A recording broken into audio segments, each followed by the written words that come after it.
Magandang araw mga kababayan. Narito na ang pinakabagong ulat sa lagay ng panahon ngayong araw, October 25, 2025, Saturday. Meron tayong binabantayan na mga low pressure system na posibleng mabuo sa kanluran at silangang bahagi ng bansa sa mga susunod na araw o linggo. Alamin natin kung may posibilidad bang maging bagyo ang mga ito at makaapekto sa bansa. Para naman lagi kang updated sa lagay ng panahon, i-click mo lang ang subscribe button. Ngayong araw ay patuloy na nakakaapekto sa ating bansa ang dalawang pangunahing weather system, ang Intertropical Convergence Zone o ITCZ na siyang nakakaapekto sa Palawan, Visayas at Mindanao at ang shear line na nakakaapekto naman sa extreme northern Luzon. Ayon sa pag-asa, ang kombinasyon ng dalawang sistemang ito ang magdadala ng maulap na kalangitan at mga pag-ulan sa maraming bahagi ng bansa ngayong araw. Sa Mindanao, Negros Island Region at Palawan, asahan ng maulap na kalangitan na may kasamang kalat-kalat na pag-ulan at thunderstorm na dulot ng ITCZ. Posible rin ang mga pagbaha at landslide lalo na kapag bumuhos ang malalakas na ulan.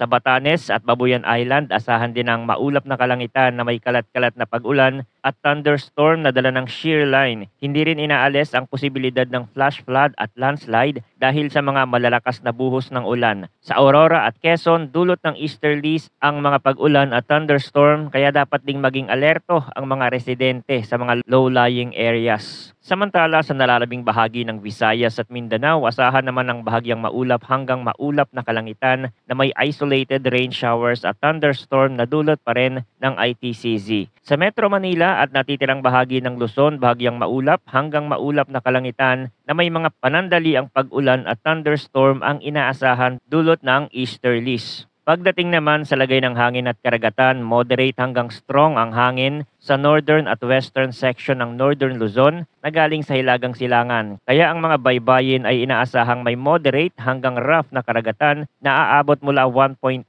meters hanggang 3.1 meters ang taas ng alon. Sa natitirang bahagi ng Luzon, banayad hanggang katamtaman ang hangin mula Timog Kanluran hanggang Timog Silangan, kaya slight to moderate o 0.6 hanggang 2.5 meters ang taas ng alon. Sa western section ng Mindanao, banayad hanggang katamtaman din ang hangin mula Hilagang Kanluran hanggang Hilaga, kaya slight to moderate din ang kondisyon ng karagatan. Sa natitirang bahagi ng bansa, banayad hanggang katamtaman ang hangin mula Hilagang Silangan hanggang Timog Silangan na may taas ng alon na 0.6 hanggang 1.8 meters. Ibig sabihin, kung ikaw ay mangingisda o maglalayag lalo na sa northern Luzon, kailangan maging maingat at iwasan ang paglalayag kung mataas ang alon. Sa tropical cyclone threat potential na inilabas ng Pag-asa kahapon, nakikita na walang bagyo o tropical cyclone sa loob ng Philippine Monitoring Domain ngayong linggo. Gayunpaman, batay sa mga forecast, may posibilidad na lumitaw ang dalawang TCLV o tropical cyclone like vortex sa loob ng PAR na may low chance na maging ganap na bagyo sa week 1 period. Ang TCLV-1 ay posibleng mabuo sa western boundary ng Philippine Area of Responsibility, habang ang TCLV-2 naman ay posibleng mabuo sa Sulu Sea sa unang linggo ng forecast period mula October 24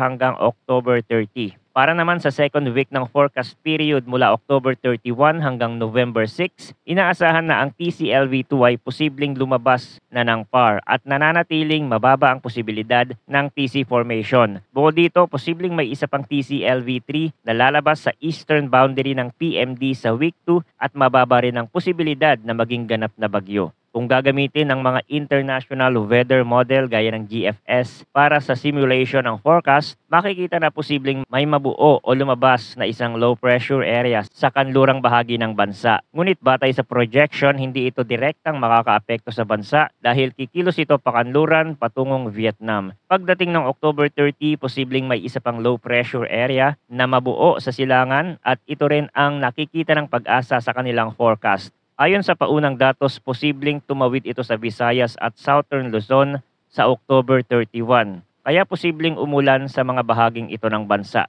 Gayunpaman, pagsapit ng November 1 ay inaasahang nakalayo na ito. Kaya mas maganda na ang panahon para sa undas o paggunita ng araw ng mga patay. Ibig sabihin, mas mababa ang posibilidad ng masamang panahon habang abala ang mga kababayan natin sa pagdalaw sa kanilang mga mahal sa buhay sa sementeryo. Sa November 4 naman, ipinapakita ng model ang paglapit ng isa pang sistema na posibleng maging isang bagyo. Ayon sa kasalukuyang projection, kikilos ito pa Kanluran, Hilagang Kanluran at posibleng baybayin ng northern Northern Mindanao, Visayas at posibleng umabot sa Southern at Central Luzon. Ngunit muli, ito ay isang long-range forecast kaya maraming pwedeng magbago sa galaw at kilos ng sistemang ito. Maaaring lumakas ito, mag-iba ng direksyon o tuluyang malusaw depende sa kondisyon ng dagat at hangin sa mga susunod na araw. Kaya't mahalagang araw-araw ay updated tayo sa mga ulat panahon dito sa channel para sa mas accurate na impormasyon. Bukod sa lagay ng panahon, meron ding mahalagang balita mula sa Canlaon Volcano. Bandang 8:05 ng gabi, kagabi,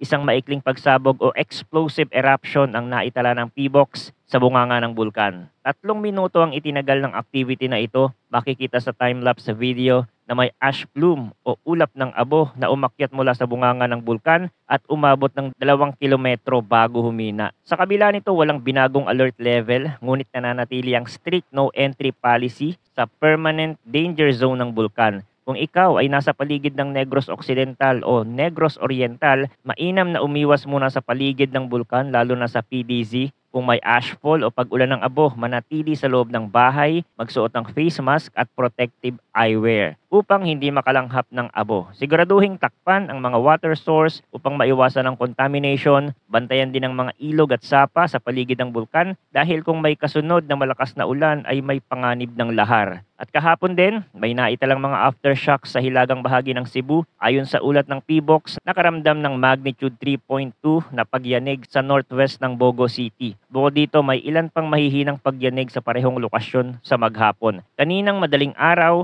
nagrehistro rin ng mga mild tremor sa Cebu at mga kalapit dagat. Sa Davao Oriental naman ay patuloy pa rin ang mga pabugso-bugsong magnitude 4 hanggang 5 class events habang unti-unting nagre-relax ang fault. Ang mga ganitong kaganapan ay normal kasunod ng mga malalakas na lindol kaya pinapayuhan ng publiko na manatiling alerto at nakatutok sa mga opisyal na abiso. Muli nating ulitin ang mga pangunahing ulat, ITCZ, ang dahilan ng mga pag-ulan sa Palawan, Visayas at Mindanao, shear line naman sa extreme northern Luzon at easterlies sa Aurora at Quezon. Magiging maulap ang panahon sa mga lugar na ito at may posibilidad ng flash flood at landslide. Bagamat wala pang bagyong binabantayan sa loob ng Philippine Area of Responsibility, may mga low pressure system na posibleng mabuo sa mga susunod na linggo at posibleng makaapekto sa ating bansa. Sa mga darating na araw, inaasahan ng mas magandang panahon, pagsapit ng undas, ngunit may isa pang weather system na binabantayan sa first week ng November. Kaya't paalala sa lahat, manatiling alerto at updated sa mga weather forecast araw-araw sa mga lugar na nakakaranas ng paglindol at aftershock. Siguraduhing may nakahandang emergency kit, may plano ng paglikas at alam kung saan ang evacuation plan ng pamilya. Bantayan ang mga bitak sa bahay at gusali at huwag agad bumalik sa mga delikadong struktura. Ang pagiging alerto at maagang paghahanda ang susi upang makaiwas sa pinsala. Patuloy tayong tumutok sa mga opisyal na abiso para sa ating kaligtasan.